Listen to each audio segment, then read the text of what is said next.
قائد اعظم محمد علی جناح نہ صرف مسلمانوں کے لیے ایک آئیڈیل اور بہترین لیڈر ثابت ہوئے بلکہ ہندوستان کے ساتھ ساتھ پوری دنیا قائد اعظم محمد علی جناح کی ذہانت اور سیاست کو خوب سراہتی ہے اور اس ذہانت کو آج بھی تسلیم کیا جاتا ہے۔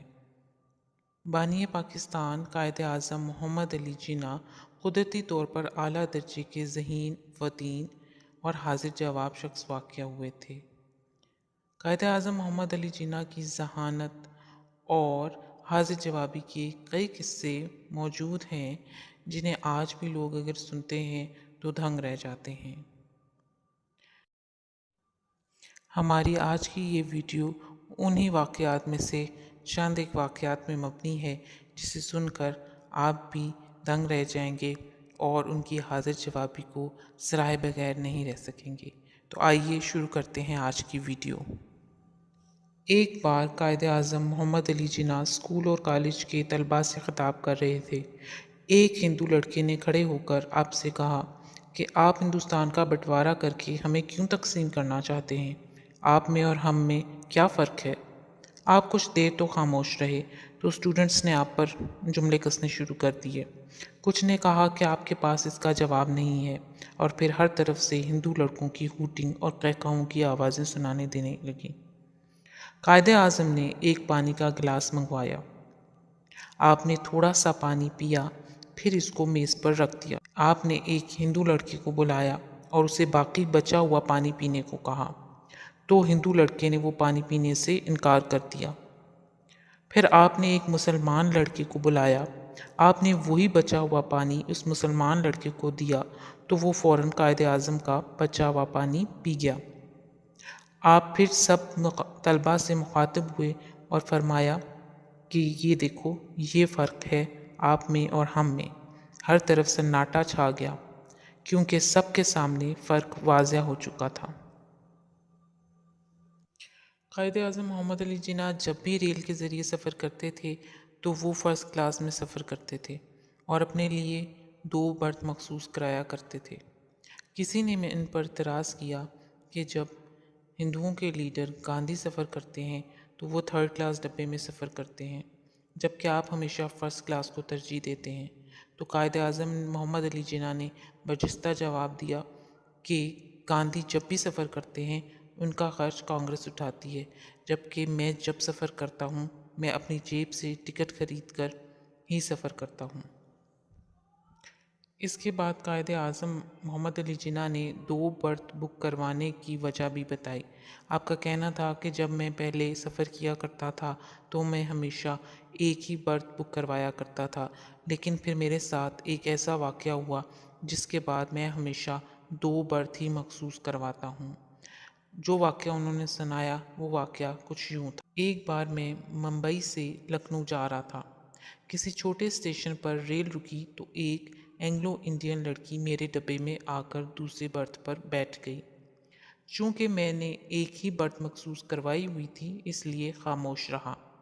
میں نے اس کی طرف توجہ نہ کی کیونکہ میں ایک ضروری فائل دیکھنے میں مصروف تھا۔ ریل گاڑی نے جب ذرا رفتار پکڑی تو لڑکی مجھ سے مخاطب ہوئی اور کہنے لگی کہ تمہارے پاس جو کچھ ہے فوراً اسے میرے حوالے کر دو ورنہ میں ابھی زنجیر کھینچ کر لوگوں سے کہوں گی کہ اس شخص نے میرے ساتھ دست درازی کی کوشش کی ہے۔ میں نے کاغذات سے سر ہی نہیں اٹھایا اور اس کی بات کو کوئی توجہ نہیں دی۔ اس لڑکی نے پھر اپنی بات دہرائی، میں پھر خاموش رہا اور کاغذات سے اپنا سر نہیں اٹھایا۔ پھر اس لڑکی نے مایوس ہو کر جب یہ دیکھا کہ یہ میری بات نہیں سن رہا تو اس نے مجھے اپنے ہاتھوں سے جھنجھوڑا۔ اس کے بعد میں نے سر اٹھایا اور اپنے کانوں پر ہاتھ رکھ کر اشارہ کیا کہ مجھے دونوں کانوں سے سنائی نہیں دیتا۔ تم نے جو بات کہنی ہے مجھے لکھ کر دے دو۔ میں نے اسے ایک کاغذ اور قلم دیا۔ اس لڑکی نے غصے میں آ کر اس کاغذ کے اوپر اپنی دھمکی لکھ دی تو میں نے وہ کاغذ اپنی جیب میں رکھ دیا اور زنجیر کھینچ دی۔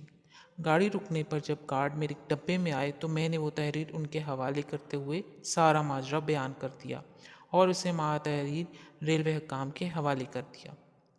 قائد اعظم محمد علی جناح کہتے ہیں کہ اس واقعے کے بعد میں نے جب بھی ریل کا سفر کیا تو میں ہمیشہ 2 ہی سیٹس ریزرو کرواتا تھا۔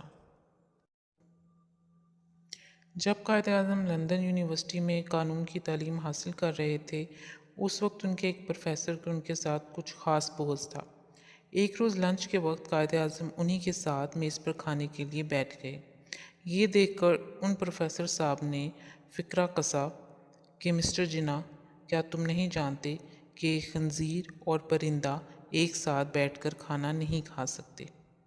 اس پر قائد اعظم نے فوراً سے بیشتر اور مکمل پرسکون رہتے ہوئے برجستہ جواب دیا، okay then I have to fly to اندر ٹیبل، یعنی کہ ٹھیک ہے پھر مجھے کسی اور میز کی طرف اڑ جانا ہوگا۔ پروفیسر صاحب یہ جواب پا کر بہت غصے میں آ گئے اور بے عزتی کا بدلہ لینے کی ٹھان لی۔ اگلے دن پروفیسر نے قائد اعظم سے سوال کر دیا کہ اگر تمہیں راستے میں پڑے 2 بیگ ملیں جن میں سے ایک میں دولت ہو اور دوسرے میں دانائی، تو تم کون سا بیگ اٹھاؤ گے؟ قائد اعظم نے بغیر کسی ہچکچاہٹ کے جواب دیا، دولت۔ اس پر پروفیسر نے طنزیہ مسکراہٹ کے ساتھ کہا کہ میں تمہاری جگہ ہوتا تو دانائی والا بیگ اٹھاتا۔ اس پر قائد اعظم فوراً بولے، ہر انسان اسی چیز کی خواہش کرتا ہے جو اس کے پاس نہیں ہوتی۔ اب جو واقعہ ہم بیان کرنے جا رہے ہیں وہ قائد اعظم بے پناہ ذہانت اور فراست کا منہ بولتا ثبوت ہے۔ ایک دفعہ کا ذکر ہے کہ دہلی میں مسلمانوں کی مسجد کے اوپر مندر بنانے کا کیس ہندوستان کے مسلمان قائد اعظم کے پاس لائے۔ اس میں قائد اعظم کو بتایا گیا کہ ہندوؤں نے مسجد کی چھت کی زمین خرید لی ہے اور اوپر مندر بنانا چاہتے ہیں، کیونکہ اس وقت کے قوانین کے مطابق زمین کے اصل مالک کو یہ حق حاصل تھا کہ وہ اس کی زمین پر بنائی گئی عمارت کی چھت کو بھی کسی دوسرے کو فروخت کر سکتا تھا، یعنی کسی اور کی چھت کے اوپر کی جگہ بھی اصل مالک سے خریدی جا سکتی تھی اور اس کے اوپر اپنی مرضی کی عمارت تعمیر کی جا سکتی تھی۔ مسلمان کا ایک پریشان گروہ قائد اعظم محمد علی جناح کے چیمبر میں آیا اور اس کے معززین نے پریشانی کی حالت میں کہا کہ جناح صاحب، ہم مسلمانوں پر ایک اور قیامت ٹوٹ پڑی ہے۔ آپ کا بہت نام سنا ہے، آپ ہر کیس کو اپنی مہارت کے ساتھ حل کر لیتے ہیں۔ اس کیس نے ہمیں ہندوؤں اور اس فرسودہ نظام کے ساتھ الجھا رکھا ہے۔ قائد اعظم محمد علی جناح نے سب کو اپنے چیمبر میں بٹھایا اور پانی پیش کیا اور کہا کہ تفصیل سے کیس بیان کریں، مگر پہلے پانی پی لیجئے اور ضروری کاغذات جمع کروائیں۔ ان میں سے ایک شخص اٹھا اور کیس کی تفصیلات بیان کرنے لگا، جس میں اس نے کہا کہ جناب، ہم نے ایک شخص سے مسجد کی تعمیر کے لیے جگہ خریدی جس کی سطح زمین سے اونچائی 18 فٹ تک مالک کے ساتھ معاہدہ ہوا اور اسے رقم ادا کی گئی۔ 18 فٹ اونچائی تک عمارت کی تعمیر کے بعد مزید اوپر مکان یا تعمیرات بنانے کے لیے زمین کا اصل مالک ہندوستان کے قانون کے مطابق کسی اور کو زمین کی چھت فروخت کرنے کا حق حاصل رکھتا ہے۔ جب ہندوؤں کو اس بات کی خبر ہوئی کہ مسلمانوں نے اس شخص سے یہ زمین سطح زمین سے 18 فٹ اونچائی تک مسجد کی تعمیر کے لیے خرید لی ہے، تو ٹھیک اسی زمین کے مالک سے ہندوؤں نے مسجد کی 18 فٹ سے اوپر کا حصہ پیسہ دے کر مندر کے لیے خرید کر مختص کر لیا۔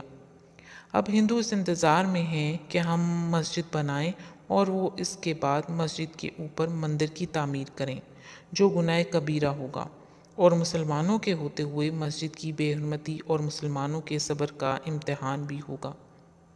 قائد اعظم محمد علی جناح نے کچھ دیر سوچنے کے بعد کہا، آپ نے مسجد کے لیے سطح زمین سے 18 فٹ اونچائی تک تعمیر کے لیے زمین خرید رکھی ہے۔ آپ ایسا کریں کہ مسجد کی چھت 17 فٹ سطح زمین سے اوپر رکھیں اور 1 فٹ چھوڑ دیں۔ جس دن ہندو اپنی مندر کی تعمیر کے لیے کنکریٹ لائیں تو آپ مجھے طلب کر لیجیے گا۔ مسلمانوں نے ویسا ہی کیا جیسا کہ قائد اعظم محمد علی جناح نے فرمایا تھا۔ سطح زمین 18 فٹ اونچی خریدی گئی جگہ میں صرف 17 فٹ اونچی چھت تعمیر کی گئی اور 1 فٹ اونچائی چھوڑ دی گئی۔ ہندو بہت خوش ہوئے کہ مسلمانوں نے یہ جانتے ہوئے کہ ہم اوپر مندر کی تعمیر کریں گے اس کے باوجود مسجد تعمیر کر لی، لہٰذا انہوں نے مندر کی تعمیر کے لیے کنکریٹ اکٹھا کرنا شروع کر دیا۔ مال اکٹھا کرنے کے بعد تعمیرات کے لیے مستری اور مزدوروں کا بندوبست کیا گیا تو مسلمانوں نے قائد اعظم محمد علی جناح کو موقع پر بلا لیا۔ قائد اعظم محمد علی جناح نے مکمل تحقیق کرنے کے بعد ہندوؤں سے پوچھا کہ آپ نے سطح زمین سے 18 فٹ سے اوپر کا حصہ مندر کے لیے خرید رکھا ہے؟ سارے ہندو طنز و مزاح میں ہاں ہاں کرنے لگے تو قائد اعظم نے اپنی زبردست ذہانت سے فرمایا، مسلمانوں نے ابھی اپنے حصے کی جگہ مکمل تعمیر نہیں کی۔ ان میں سے ایک ہندو چونکا اور کہا، وہ کیسے؟ تو قائد اعظم محمد علی جناح نے فرمایا، مسلمانوں نے زمین کی اونچائی 18 فٹ حاصل کی ہے اور مسجد کی اونچائی 17 فٹ ہے۔ آپ چاہیں تو 1 فٹ چھوڑ کر ہوا میں اپنا مندر بنا سکتے ہیں۔ اس کیس کو قائد اعظم محمد علی جناح نے اپنی فراست سے مسلمانوں کے حق میں کروایا اور ہندوؤں اور انگریز کے بنائے گئے زنگ آلودہ قانون کو چند لمحوں میں روند کر رکھ دیا اور ہندوؤں کے مذموم مقاصد کو خاک میں ملا کر رکھ دیا۔ امید ہے کہ آپ کو ہماری ویڈیو پسند آئی ہوگی۔ اگر پسند آئی ہے تو ویڈیو کو لائک اور شیئر بھی کر دیجیے اور ہمارے چینل کو سبسکرائب کر لیجیے تاکہ آنے والی ہر نئی ویڈیو کا نوٹیفیکیشن آپ کو بر وقت مل سکے۔